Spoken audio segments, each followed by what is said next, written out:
Welcome to Contracting Conversations. I'm Scott Williams, and I'm joined again by my co-host, Jim Valley.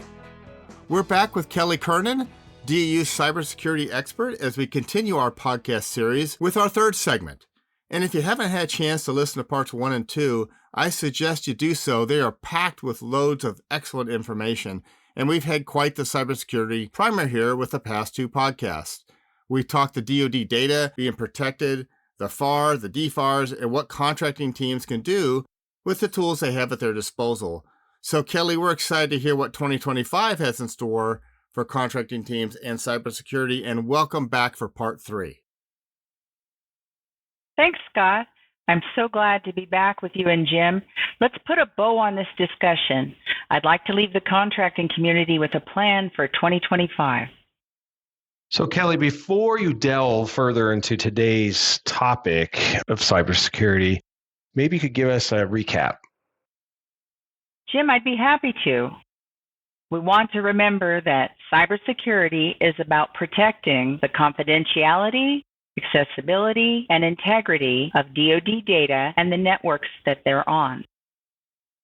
In our unclassified DoD contracts, we deal with federal contracting information and controlled unclassified information.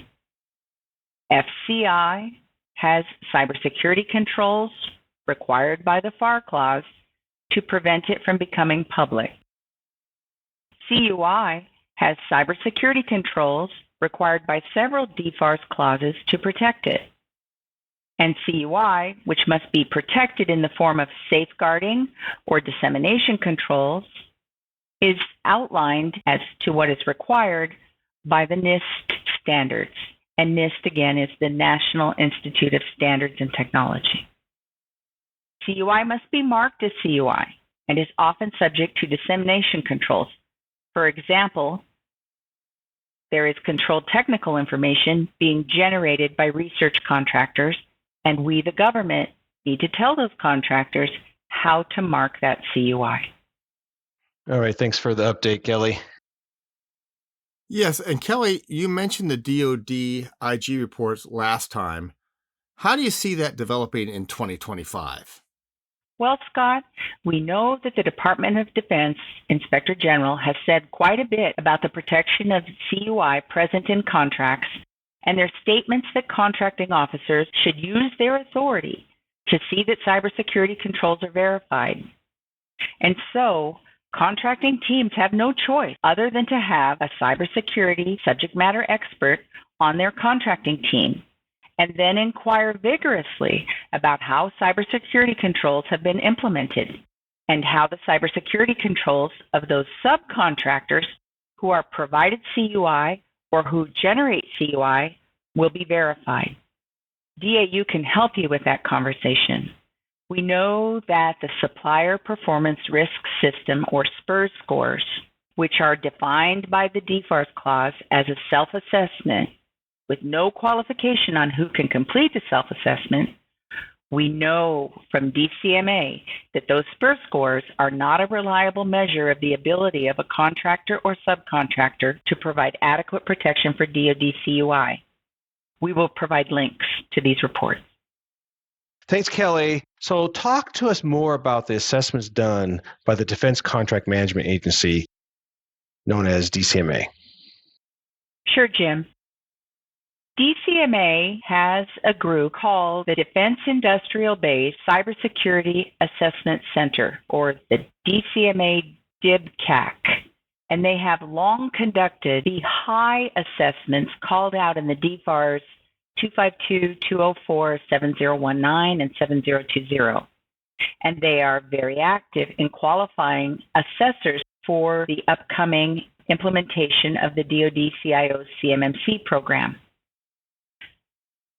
The DIBCAC conducted a study a couple of years ago about the self-assessment scores called for by the DFARS Clause 252, 204, 7019, and 7020. The DCMA DIBCAC found that at least 70% of the scores in SPRS are not accurate. Those scores are off by a substantial margin and are therefore not a reliable indicator of the implementation of NIST SP 800-171. And Jim, that score will always be off if the NIST SP 800-171 self-assessment was not completed by a cybersecurity professional. Why? Well, it takes a cybersecurity professional to implement NIST SP 800-171, and there is no way around that fact.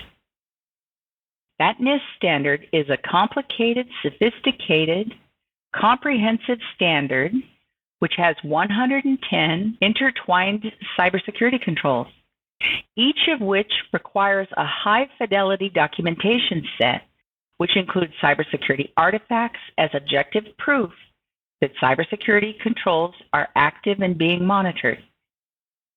The DCMA DIBCAC will also be conducting the planned Level 3 assessments called for in the new DoD CMMC program. These will be federal assessments which are outlined on the DoD CIO's CMMC webpage, link below. Great, thanks, Kelly. So in 2025, the DFARS 252-204-7012 is still the major protection for CUI until CMMC is in place and providing proactive assessments of contractor cybersecurity capability. Do I have that right? Yes, that's right, Scott. So until CMMC is full up, which will be soon, very soon, tens of thousands of existing DoD contracts and every DoD contract and mod right up until the CMMC Level 2 requirement is appearing in solicitations and contracts DoD-wide, they all have reliance on the DFARS Clause 252-204-7012 to ensure and define the adequate protection of DoD CUI. Great. And Kelly, please tell us what we know about CMMC right now.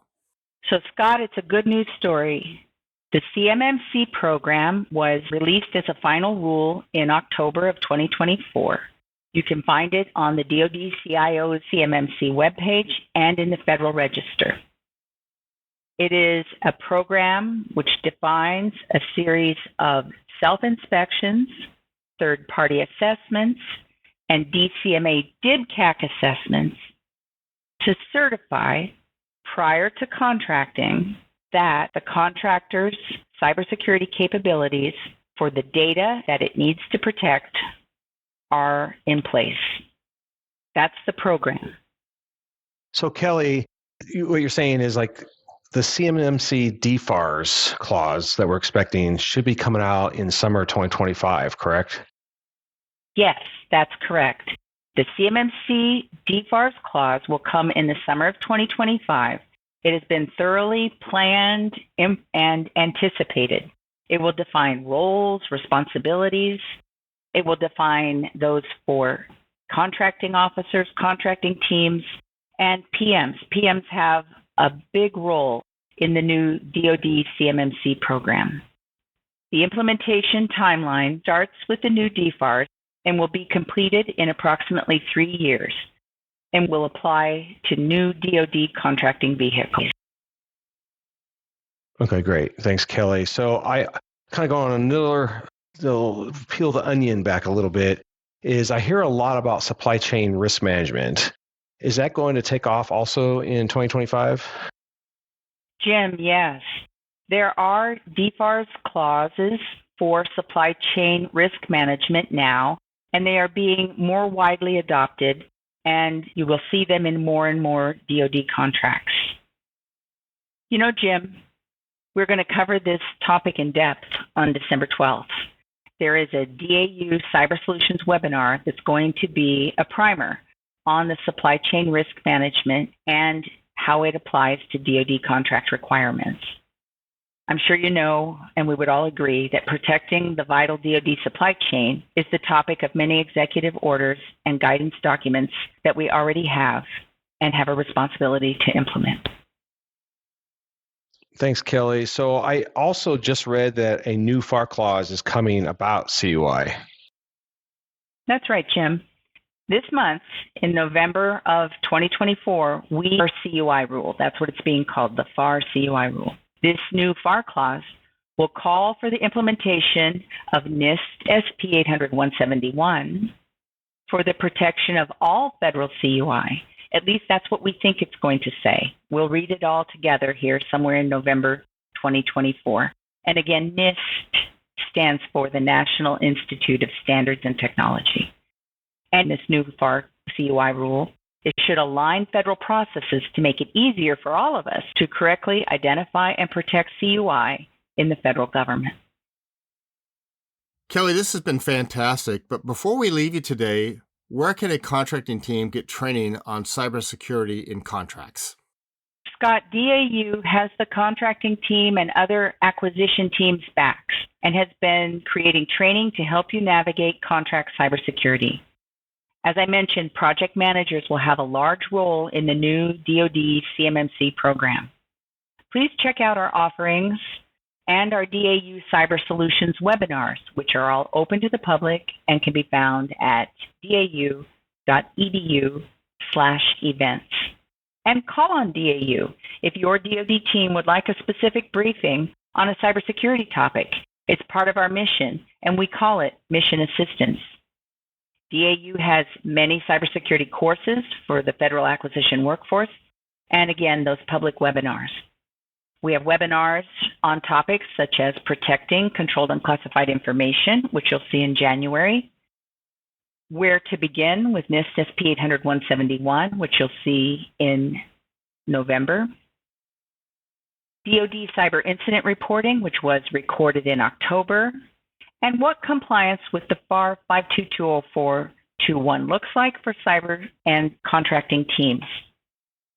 And lastly, supply chain risk management in contracts will occur as a webinar in December.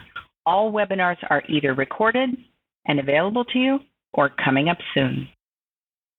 All right, fantastic, Kelly. And we'll make sure the links to these areas so they can easily get to them will be in the description below.